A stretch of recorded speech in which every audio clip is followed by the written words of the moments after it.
Today's episode of DRL is brought to you by Hella Cocktail Company. My guests don't just come to DRL for me. They also come for the cocktails. Luckily, my friends at Hella Cocktail Company have my back. These guys make amazing mixes, from Bloody Mary to Margarita to Moscow Mule. They also make cocktail bitters, my secret ingredient, and now yours too. It's easy to feel like the best bartender in town when every bottle comes with a simple recipe on it. Hella Cocktail Company, bold flavor, real ingredients, hospitality. Mixing it up since 2011. Shop the collection on Amazon Prime or use code DRL online at hellacocktail.co for free shipping.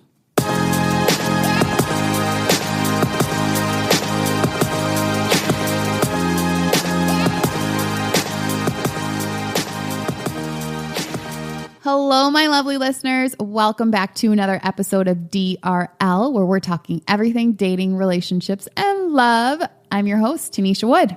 Today, I'm here with Erin. Hi, Erin. Hi.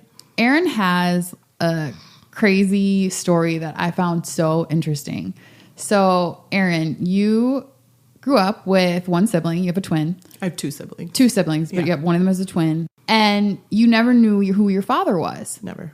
And so recently, you did like a DNA ancestry kit. Mm-hmm. And then what happened? 5 years ago, I was like really interested. The Ancestry DNA kit came out and I'm like, oh my gosh, I want to do this. I want to find out what it was. Because Caleb and I were like, oh, I wonder what we are. And, you know, people would always ask, what are you? What are you? And like racially. Yeah. Like, what's your ethnicity? And we're like, mixed. I don't know. My mom's white. I don't know. And so we would just say mix. We're black, white, whatever. And I did the test. That was 5 years ago. I only did it. Caleb didn't do it. He just was like, oh, you do it. I don't care. Well, you guys have the same DNA because you're twins. Yeah. It can be a little different, but yes. So I went and did it and kind of went on Facebook like, hey, if you know anybody, blah, blah, blah, blah, blah, whatever, you know. And like asking people if they might be related in some way. Yeah, kind of looking, you know, do you know anybody that could possibly look like my brother, but's dark skinned and, you know, tall and just, you know, just basic questions. Kind of, I had a lot of friends share it and nothing forever. And they're like, oh, good luck, good luck, good luck. And then, you know, a year passed, 2 years passed. We're just kind of like, well, we're never going to find anything. At least we know what we are now. Cool, whatever. And it was like just... What were you racially? What did you find out the makeup was? So it changed a lot. It changes over the years when more people submit DNA. At first, it was significantly Nigerian, Beni, Togo, like Southern Bantu, just kind of a lot of African tribes. We found out that, and then basically white. Right. So kind of what you thought it was. Yeah. And, you know, over the years, it's changed. Now there's like a lot of Native American in it. And now it's more, I believe it's Beni Togo. Basically, we just found out what we were. Mm-hmm. And Caleb and I were just like, we just resigned to the fact, oh, we're never going to find him. Whatever. You know, at least we know, whatever. What had your mom told you throughout your life about who he was, and if anything? So we would ask, and... have you heard of Moby Dick's? Moby Dick's. It was a bar in the 80s. I mean, I know Moby Dick. But the story? But I didn't know there was a bar. Okay, so there's a bar. So you know where like Escape used to be Block E and stuff like that? There was a huge bar down there called Moby Dick's. It was like the bar in the 80s. Like I used to hear my mom's friends talk about it all the time. Like it was huge. And she would always say, oh yeah, I met him. He was so tall and he was so dark and he was so handsome. And basically they had a one night stand. Mm-hmm. And she ended up with 2 kids. And so they never spoke after that again? No. She tried to, I think friends tried to find him because a couple friends knew. But he, later on in life, obviously when we figured out who he was a Rolling Stone. Papa was a Rolling Stone. He just kind of gave up. And so my mom kind of gave up and we were just like, whatever. We were just kind of raised by family, whatever. And then, you know, my mom met my brother's dad, my little brother's dad, Seth, and had another kid, and they kind of fell out and whatever.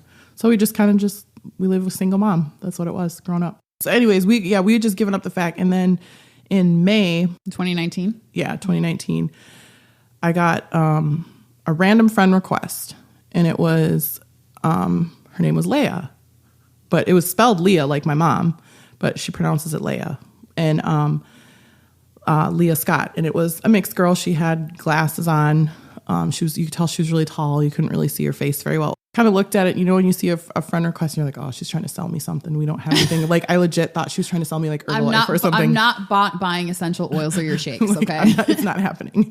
And then that was like a week before I kind of figured everything out. I'll never forget. It was May 31st. I'm sitting outside. It's hot as heck. I'm like sweating because I was like trying to pack like last minute because I had worked a long day. And I'm like packing, going to Las Vegas with these moms. So I went and looked at my Facebook, and I'm scrolling through, and I kind of just accepted her. Like, I had accepted her like 2 days prior. I'm scrolling through, and I see this Ancestry thing and like what everybody was posting their results. Mm-hmm. I'm like, huh, it's weird. So I'm like, oh, let me go look at my Ancestry results so I can post mine on there. I log in to my Ancestry, and it says, you have a close match first relative. And I'm like, oh, that's cool. Like, maybe first cousin or whatever. So I click on it, and I'm literally looking at myself. Wow. And I'm like, wait a minute, what? Like, what? Like, she looks just like you. Yeah. I was like, what's happening right now? So I go back and go to Facebook, and I go on her, and I see that she had sent me a message, and it was kind of like, oh, you're my, I saw that we have a match on DNA Ancestry, blah, blah, blah. And I Facebook stalked you to try and find you.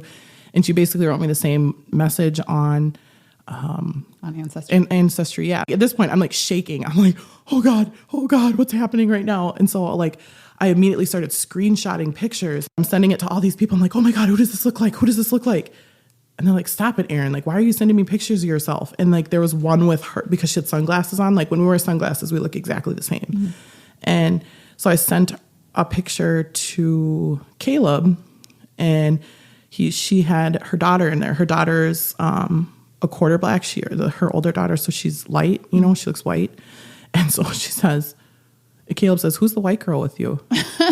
Who's the random white child? I'm like, no, the other one. He's like, why are you sending me pictures of yourself? And I'm like, no. This is your twin brother saying this. Yes. Wow. And I'm like, dude, I think that's our sister. And he's like, nah. And I'm like, so I'm stalking her page, and I like saw this guy, and he's really dark and really tall. And it's our dad, Yusuf. That's all I never knew. His name was Alvin Yusuf, but he went by Yusuf. So, and at this point, I'm like, I don't even know what's happening. It's like Twilight Zone. I'm like, whoa. And I'm like calling Caleb, like, oh my God. And he's like, what is this?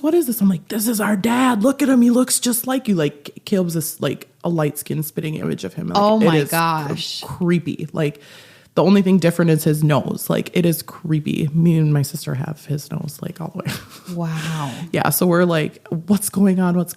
And so then I immediately messaged her back. She got back to me the next morning, and it was just like insane. And then I guess from that day, we pretty much have talked every single day, and it's crazy. Like, it's surreal because like I never had a sister. I always wanted a sister. It's different because she lives in Maryland. I can't like just go to her house and kick it with her every day. Did she grow up with your dad? So from my understanding of their relationship, and it was more of like, he was like the babysitter. I guess he struggled with drugs a little bit. I don't think it was like he was just strung out, like standing on the street, but he never really had a car. He never really had a stable place to live. He just kind of bounced around. He's from New York. I believe it was Brooklyn. He came here, and that's when he had Leia. Leia's 38. He was with her mom for about 6 years. Her mom's name is so cool. It's Devona. She's so cool. I met her. And she's a redhead too. My mom's a redhead too, which is really fun. He had a type? He had a type. He definitely had it. And they look very similar too. Interesting. And her name is Leah, Leah. My mom's name is Leah, Leah. So there's some weird stuff going on there. I don't know what's happening.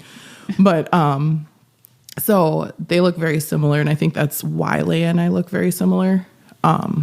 Plus, obviously, our dad had really, really strong genes. But yeah. So did she ever know anything about you or the fact that he had other children, or like had she ever heard anything? So that's where it gets kind of weird, because she always said that she asked like, hey, Dad, do you have any other kids? Like, because she was the only child. So she always wanted siblings all the time. And her mom was like a one and done. She's like, I'm never doing this again. Like, no. Like she said, that was the worst experience of my life, childbirth. I'm never doing it again. So she always asked him, and he would say, I have a set of twins in Chicago. So he knew about you guys. Yeah, he knew about us. But that's where it gets kind of sticky, because we don't really know what happened in the in-between. Like, there was never really a clear, concrete what happened with my mom, what happened with him. There was never really, I think it was a one-night stand, but nobody really knows really what happened. Your mom doesn't like to talk about it? Not at all. All she would ever say is, he's tall, he's dark, your brother looks just like him. After meeting Leah, you found out that he had passed a couple years before. 2016. Okay. Yeah, it was 2016. He passed away. She said that he had maybe a possible drug-induced like Alzheimer's type or dementia. And he was living in an assisted living. He was living there and he had dementia. She went to go see him. And he was like, kept asking her the same questions over and over and over again. Like, what about this? What about that? And he just wasn't quite there. And then he just died one day. And my sister, she had struggled with alcoholism a little bit. And she's clean now for a while. So that's like, I'm so proud of her. She's awesome for that. And she said that she couldn't really help him because she was in a bad place when he had passed away, because she was the only contact they had. Like he was the youngest out of like 10 or 11 kids. Mom and dad were passed away and nobody knew where anybody was. Wow. So they were calling her and she wasn't in the place to help bury him. So the city of Brooklyn like buried him. So he's like in Brooklyn somewhere, just in a cemetery somewhere. She doesn't even know. So we decided maybe like next year or something in the summertime, we were going to try and go explore. It seems like you and her got really close really quick. Extremely quick. We're like a lot alike. We have the same mannerisms. We like the same things. When I met her mom, she was like, whoa, like what's happening? And then she came here and of course my mom met her as well. And even she was talking to her and she's like, you guys are exactly alike. Like my brother's daughter, Gia, the 3-year-old, we both walked in at the same time. And she sat there and was like looking and trying to figure out which one was which. Who is who? I'm confused. I thought I had one auntie. I know. She like walked up to Leia and like looked at her and stopped, because Leia's 6'1". She's really tall. Yeah. And so she looked at her and looked up, and then she looked at me, and then she looked at Leia, and then she looked at me, and then she like ran back to Michelle, like, what's happening?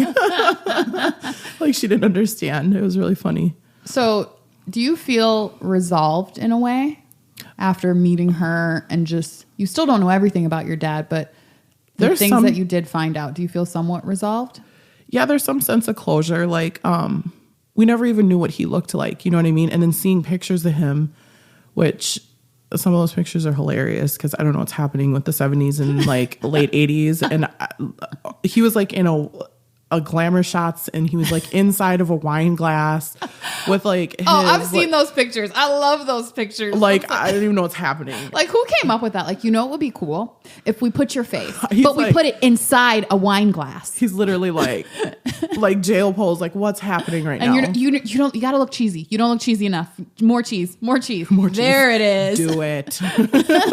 It was bad. Like, it was really bad. I'm just like, I don't know what's happening. So do you feel like not knowing him throughout your life affected how you dated? Absolutely. Or who you dated? Absolutely. I do. I think it was like always feeling like there was like needing a sense of someone being there, like an emptiness, like a void almost. And, I had my uncle. He was basically like my stand-in dad. Like, he's amazing. He never had kids. And, he pretty much like, he raised like so many generations of kids through our family, and he never had his own kids, but he's a great guy and whatever. But it wasn't my dad, and it was weird because like on Father's Day, I would make cards for my mom and it was weird. Like everybody's like, who's your dad? And then we're living in northern Minnesota. We're the mixed kids, like, oh, the black kids, but no dad. So it was like kind of weird, when my mom went to school, but, there was always like a void there, and there probably always will be because I never knew him, but it feels good knowing that, I actually know what he looks like and I know a little bit about him. But dating, yes, I feel like I settled too much, a lot, to try and fill that void. My kids' dad, Lena, Mai, and Julius, I'm sure you see them. They're all over my Facebook. I've seen them. I met them on Facebook and the gram. I know, right? They're amazing kids. I just love them. So I was with their dad for many years and it was a horrible relationship. We'll both admit it. We finally come to a point now where we can talk and not yell at each other. But it was years of like abuse and, cheating and just dumb, just icky, ugly stuff. And I wanted that family so bad that I didn't have, that I settled. And I settled and I settled. And it was me too. It wasn't just him. I was ugly too in some of it, but it was icky. It was really icky. Did you know at the time that you were settling, or just in retrospect you realized it? Total retrospect. I've processed it so much. Like, we've been apart now for 5 years. About 5-6 years. And it took me probably 3 years to completely get over it. And it was tough. It was really tough. It was tough for my kids. It was tough for me, but I didn't really understand at the time that what I was doing was trying to, compensate for what I didn't have. And I was trying to give my kids everything I didn't have. But in reality, I had so much. I just didn't realize I had so much at the time. Like, I look back and I'm like, I had so many people in my life. I had family members and everything. I just didn't have that dad. So at the time, did you feel like all that was happening, all the ugly stuff, like the fighting, the abuse, et cetera? Did you feel like it was normal, or like, why do you think you stayed in that at that time?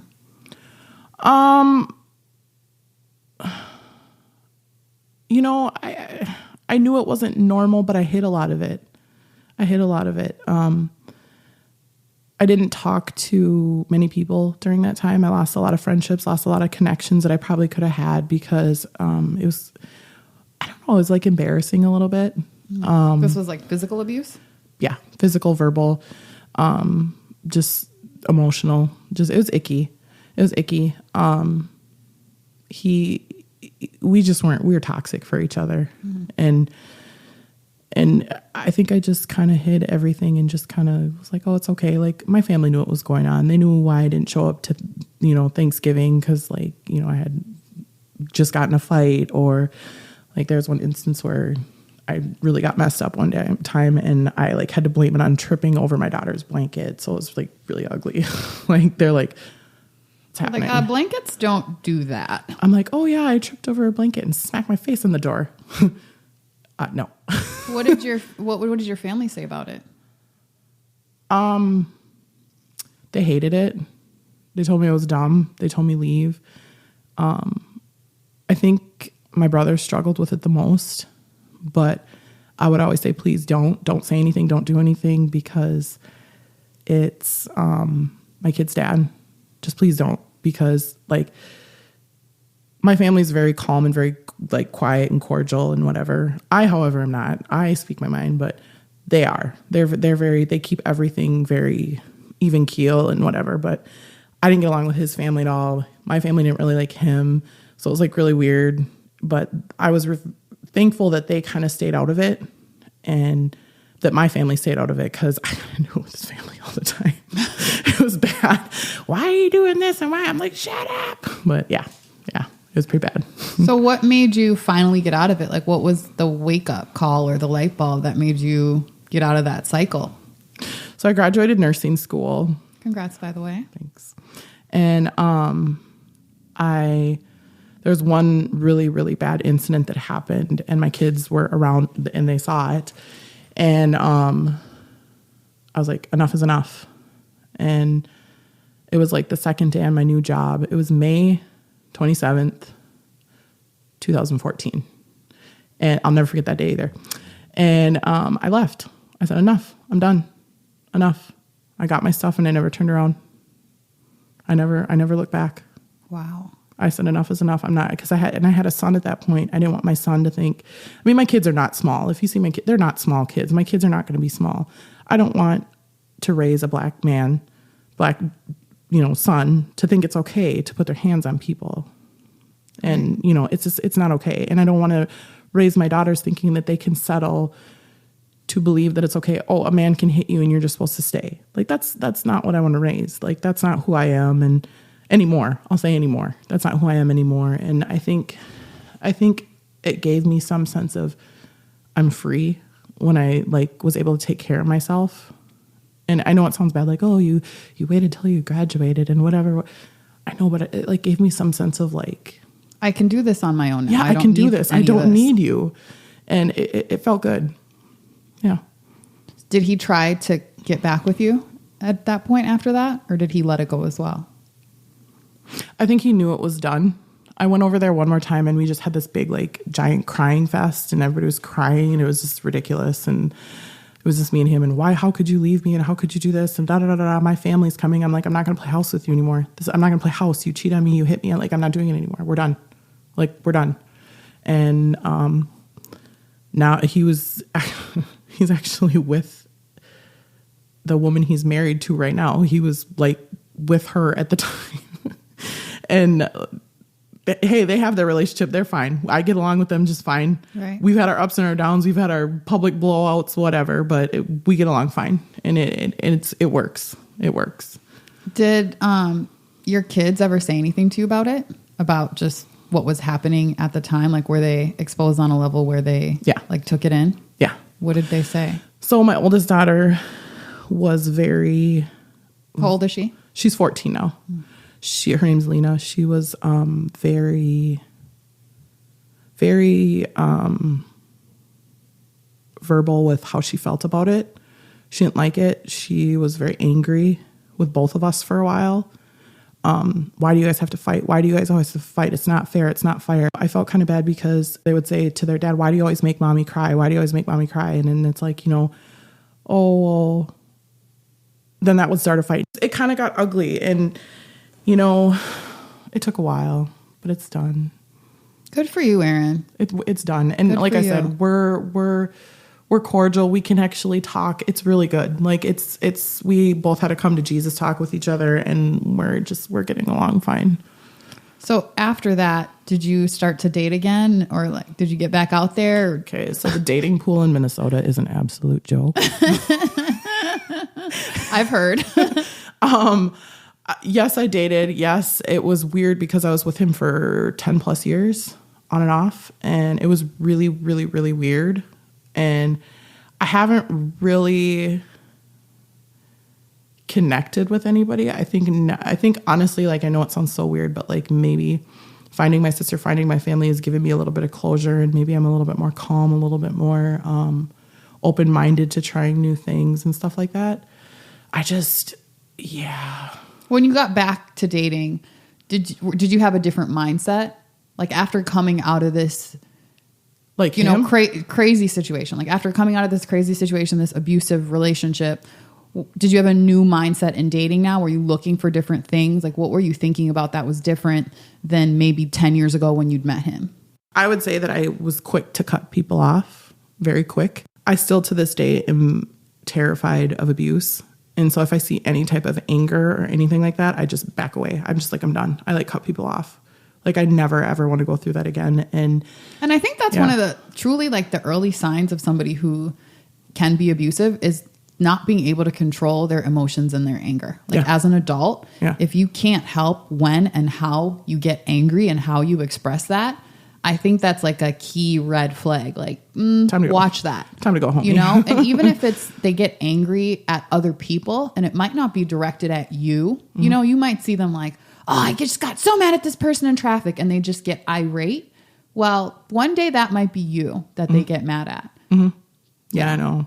What were some of the early signs? Obviously day one, it wasn't, there's abuse and because you just wouldn't have continued. But what were the early signs that were there that maybe you didn't pick up on initially, but saw after the fact, like, damn, that was an early sign of who he was?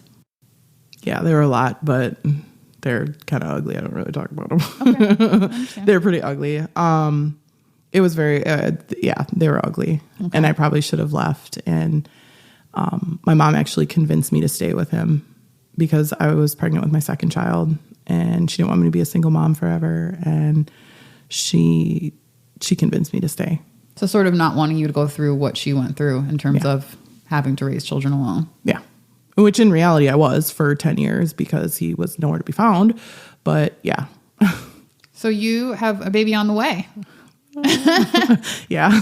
Like 6 months actually yesterday. Wow. How are you feeling? Tired. I'm old. Apparently they call it geriatric pregnancy now. Yeah. Any baby I have at this point will be a geriatric pregnancy, sadly. You will have to go to like 20,000 appointments. You have to have 20,000 ultrasounds. It's just like when I was pregnant with my 3 other kids, it was you find out you're pregnant, you go get your ultrasound, figure out how far along you are. You go to your every month appointment, you find out what the sex is at 20 weeks if you choose to. Then you start going every week. I think it's like at 32 weeks or something like that. And then you have the baby and you're done. Now it's like, oh, we got to make sure that his heart is perfect. We have to make sure that his lungs and this. You're over and 35. I know. They're like, well, you have advanced maternal age. I'm like, shut up. I love the term advanced maternal age. Is that the polite way to say it now? It is because it is. It truly is. So are you like in a relationship or? No, we're friends. Okay. We're friends. We're really good. We're really good friends, actually. It was kind of a surprise, to say the least. I was like, oh, so this is happening. Yeah, it's happening. It is. I'm 6 months, actually, yesterday. It's a boy. What do you feel like you'll do differently now that, you've learned, you've had 3 kids and life. I don't think I'll be as hard on my kids. I thought it was normal to be really hard on your kids, to make them do this. You have to get good grades. You have to do this. You have to be the best at this. And the older that I've got and the more like completely crazy parents that I've seen, like, I'm like, I hope I don't look like that. Jesus. Like you see, and it's like, I think I'm more relaxed now. Even my kids are like, you smile more, you laugh more, you're funnier, That's awesome. Yeah. What do you think the best thing is about being a parent? The love, like the unconditional love. Because they say you always learn with each kid and you learn from your parents and stuff like that. And just the love, like I know that, they're always there and I'm always there. And they've supported me through really, really hard times. And, it's a lot to ask of like, a 7 and 8 year old to do stuff for you. And, when you're so down and you're so out, but my kids are so resilient. They're so amazing. And the love that they give, they're such loving, kind kids. Like I really lucked out with them. Like they're naughty. They do their bad shit, but like they've gotten in trouble and got grounded, but like the love that they give, and they're such kind hearted children. Like they're not mean spirited. They don't make fun of people. They're just, they're good kids. The love. Aww. I know. They're sweet. Kind of make me want one, sort of, a little, maybe. Yeah. Until you have to give birth. Right. And you're like, what am I doing? What's happening? Can I get a surrogate in the house? No. I know, seriously. Sometimes I question myself, like, what's happening right now? I'm like 36. I could tell that you like needed this type of relationship in your life, like the one that you have with your sister. It just like you have such joy. I do. Every time that you talk about an experience that you guys have shared together. Yeah, I do. She's an amazing human being. I'm really glad that you found her. Thanks. It really did. Like you seem lighter because of it. I've relaxed a little bit. Yeah. Maybe I'm not so angry at everybody or angry at the world. Maybe age too. So what's next for you, Erin? Next, have my baby. Well, congratulations on the new one. Yeah, thanks. I know you're going to be amazing. Yeah, I hope so. I'm just ready for it to be over. Yeah. It's last one then? Oh, I told them they can cut everything out. Like just literally. While you're in there, can you just take everything out that would make this happen again? I know. So can people reach out to you on Instagram or Facebook or something? My Instagram is Erin _ with 4 E's. EEE. Nice. EEE. Well, thank you, Erin. I love that you connected with your sister and that you know this part of yourself and this part of your life now. Yeah. It was fun. Yeah. Yeah. Thanks for having me. Yes, anytime. Fun. And please reach out to me at Tanisha Wood on Instagram, Facebook, and Twitter and let me know what you think of today's show. And until next time, wish me luck. Hello again, my lovely listeners. Thank you so much for tuning in to today's episode of DRL. If you like the show, be sure to go on iTunes and leave a rating and also write a review. And don't forget to share with your friends and tell them all about DRL. Thank you so much for supporting.